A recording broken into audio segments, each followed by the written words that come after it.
Welcome back to Fix It 8, everyone. I have got a PlayStation 1. And you're probably thinking, yes, we've seen this before. No, you haven't. Because this one's a bit different, because it is one of the early ones. It's got the RF outputs and all that. This is what the audio files to go after, apparently, for the CD players. So, it is a little bit better. Bit of a difference with this one, though. However, I'm not going to... Right, as you can see, it says here, plays music, needs a clean or adjustment. But, listen. I'm not willing to power that on. There is something, or well, I say something, there's numerous things loose about in there. So, what we're going to do is we're going to take a look inside, see what's going on, and see if we can get this thing back to good health. So, without further ado, let's get into it.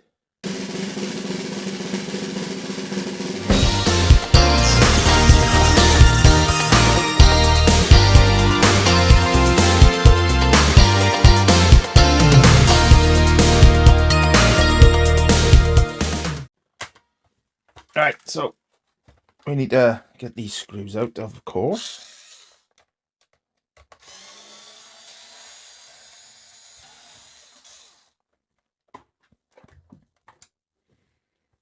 Let's flip this over.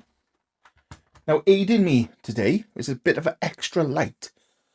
This is the Sofirn ST10. And it's a nifty small, but don't let that fool you. It's a very nifty, powerful little light. This is going to be helping me, and we'll have a little look at that later on. So the first thing you'll notice is the bottom half is quite yellow compared to the top half, which I can't figure that one out for my life for me unless it's been changed at some point. Ah, right, okay. First off, we got liquid stains.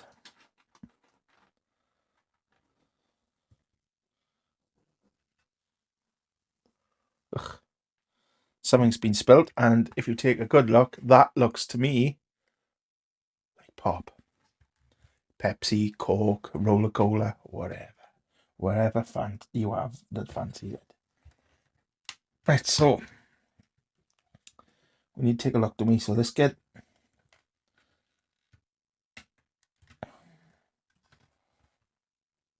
this out. I'll still tape down. Look. Let's get this out there, you know. I think what I'll do, rather than take that up, I'm going to take the whole thing up.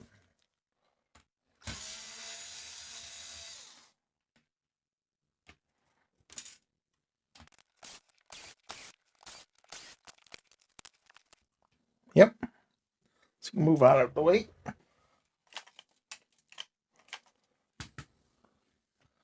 Ugh. Don't know whose that is.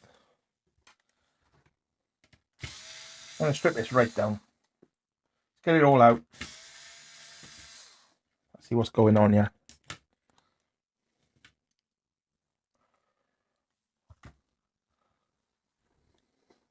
There's always a good chance there's dry solder joints on the power board. Even though, to be honest with you, I'm not seeing any. Not seen any of that bad. Let's put it like that. Not compared to the last time I done one of these. Let's move that out of the way.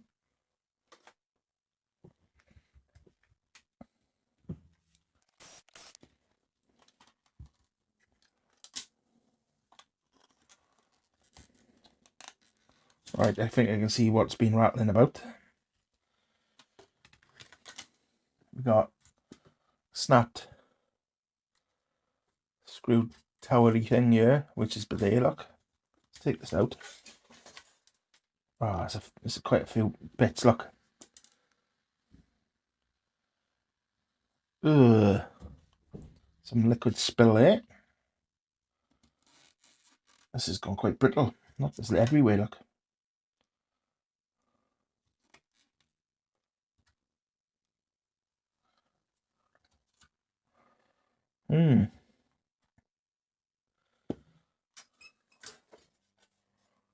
So something's been spilt around this area. But I can move that out the way now, because the main thing we want to look at is this board.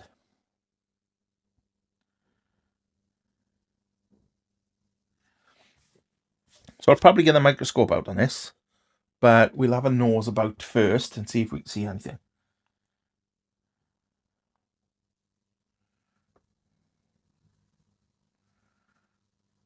Oh, bugger, yeah, bloody hell. Whoa. Right, I've seen quite a few things actually, which I weren't expecting. But I'll get a microscope over here so you can see them as well as possible. Okay, so I'm going to show you the minor things I've noticed. If I can find them.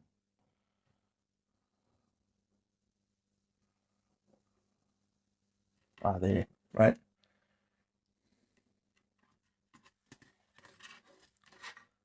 See there?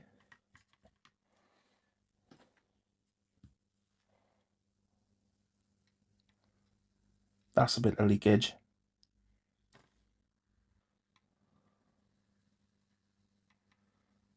It's probably leaked quite bad under there. But I wanted to have a quick look around the area where that spillage was. And the first thing you will notice is right by here is this capacitor. Has totally launched itself. But then, I don't know if you've noticed this, look at that. Oh my god, it's just come off completely.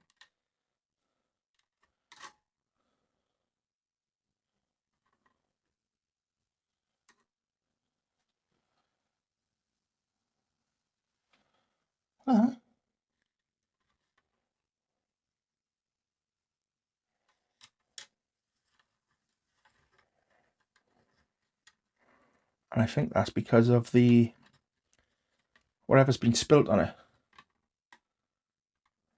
What's this one like? I'm going to pry too hard, I just want to see.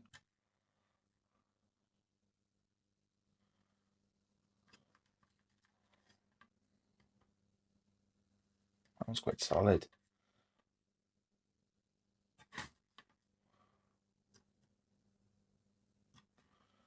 Right, I wasn't expecting that. I was not expecting that at all.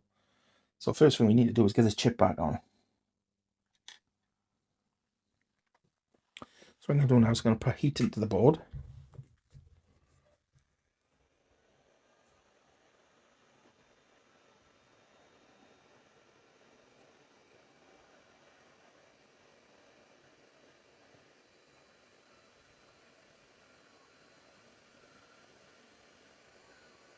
Get that nice and oiled up.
Right, that's on eventually.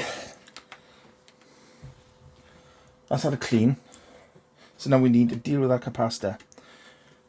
Now, the best thing to do here is we've got a bit of a theme going on here with the capacitors and the chips. So all we need to do is measure these and then figure out what we need. So to do that, so we read this one. It says 0.468. So if we read this one,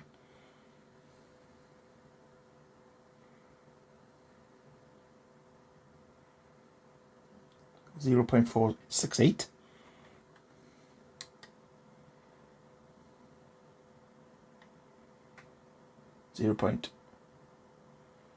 .46768. So we know the 0.468. So I've got this donor board. Well, it's not the same board. This is a PU23, I think. Have I got that right? Yeah, PU23. When that one's a PU8. But I'm hoping there's a capacitor on here which fits the bill. So we're going to just have a look, have a nose about and see if we can find one.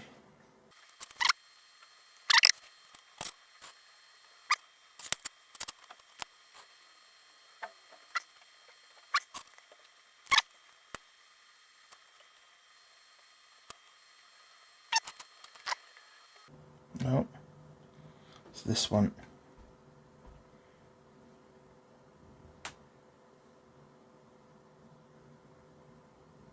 It's the bite. It's a little bit more, but not too much. So this should be easy enough. If I just put this against it.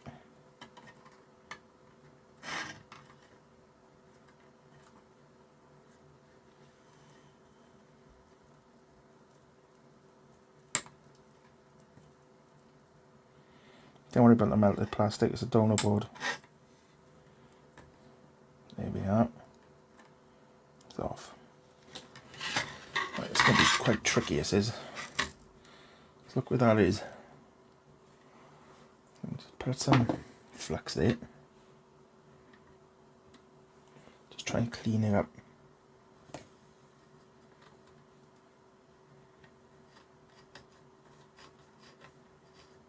Here's the bit, but there, look. It's the bits, I should say, not bit.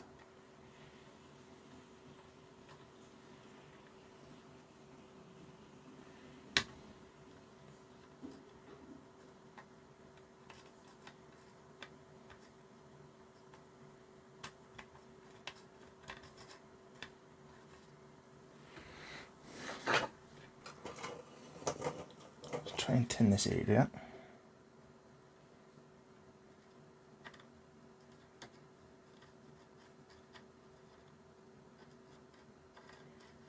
That's actually worked.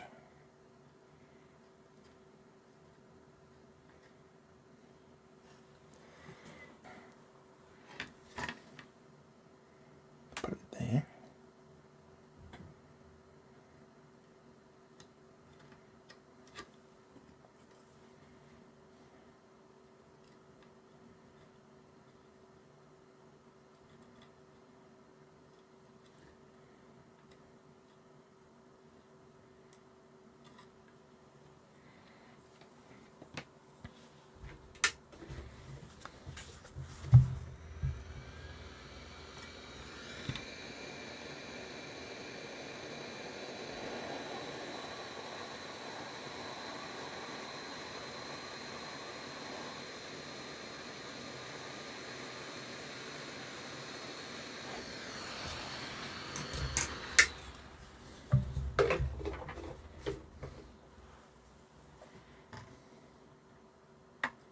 Then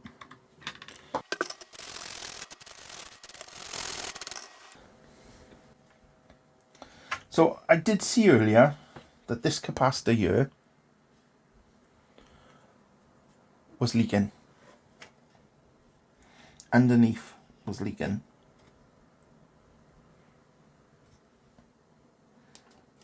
I still can't explain why that chip had come up, But there we are. Best I check the other chips.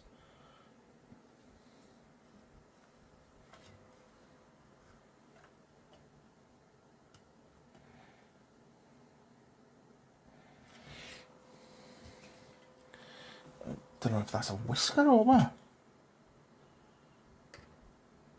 Looks like a bloody grey nose to me. Ugh.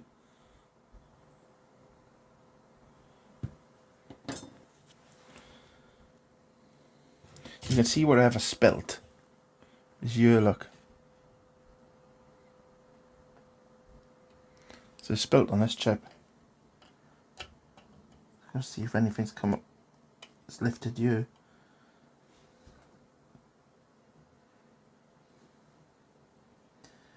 So the first thing I'm going to do is change this cap.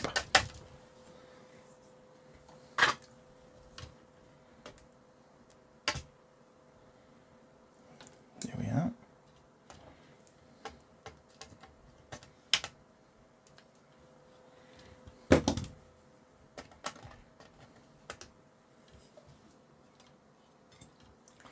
Okay, so now I can clean this metal off here now.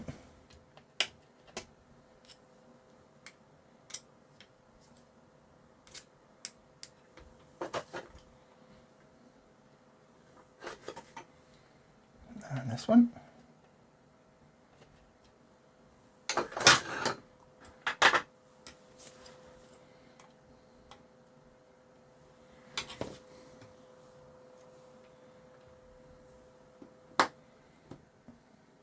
So C37 737. So if we have a look at this, it's a 47 at 16. Now I have got a new set of capacitors for this. Because I was thinking ahead. It happens once in a blue moon, trust me. So shout out to Retro Upgrade who has supplied this.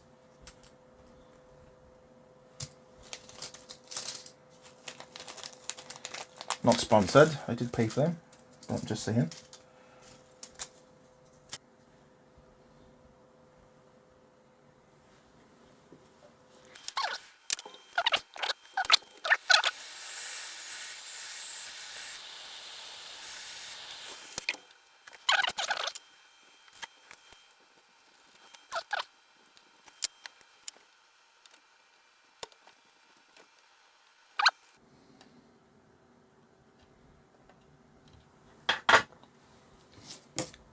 So what I'm going to do is I'm going to change these now. And we'll go from there. So today, helping me is this little Sofirn ST10. Now this is a little torch, but one that's punching way above its weight. It's about the same size as my thumb, as you can see. But it's no slouch in the brightness department. And you've got this intuitive button system here, so you can't actually just go straight to bright by double clicking. Or if you hold it, you go through different levels. And then on the side here, you've got a red light and a bright, wider sort of searchlight, if you like. So if I double click, you get a red flashing warning. If I hold it down, you get red light, which you can, again, adjust the brightness.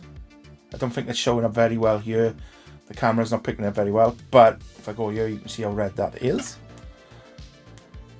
And then you've got wider field light here, which again, you can adjust the brightness on.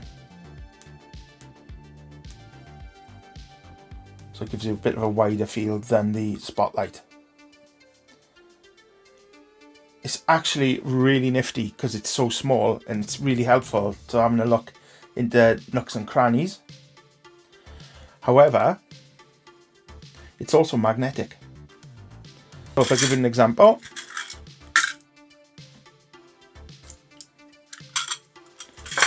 stick it to metal bases, stands, numerous different things.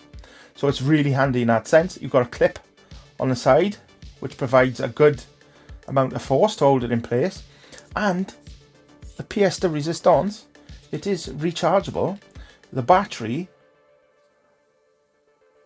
is the actual, you actually plug the battery with a USB-C port. Boop, in charge. How nifty is that? See, the magnet's doing his job as well. So I'll put the link in the description. This would make a fantastic stocking filler for Christmas, or a very useful gift for somebody like me who likes to fiddle with things and break things and try and fix them and all that sort of thing. Or it's also good for safety, because when my other half goes to walk the dog, she takes this with her, and she's got a lovely bit of brightness, but in a very, very small package. So check out the link in the description. Go and check out Sofirn and their products, because this is really nifty. Anyway, back to the video.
So put it back together.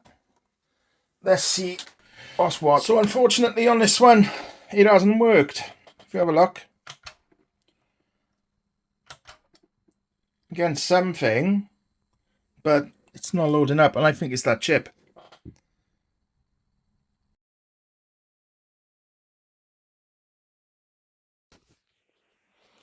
So after all this work, we get no screen. However, the video encoder chip here is getting extremely hot. I think that chip's gone, and that's why we're getting no image. It is trying to present something, because if you switch it off, then you just get the static. But this is extremely hot. Well, unfortunately, that is a bust. I've tried everything. I've tried a lot of things off the board as well. But this video decoder chip here is getting extremely hot. I think this is just too far gone, unfortunately. So we're going to have to admit defeat on this one, but we don't always win on every one, do we? Which is a shame. It is a shame, but it is what it is, I suppose. So, thank you for watching. Please consider liking and subscribing. Don't forget, check Sofirn out, because I love this little thing. But other than that, I'll see you in the next video. Thanks for watching. Ta-da now.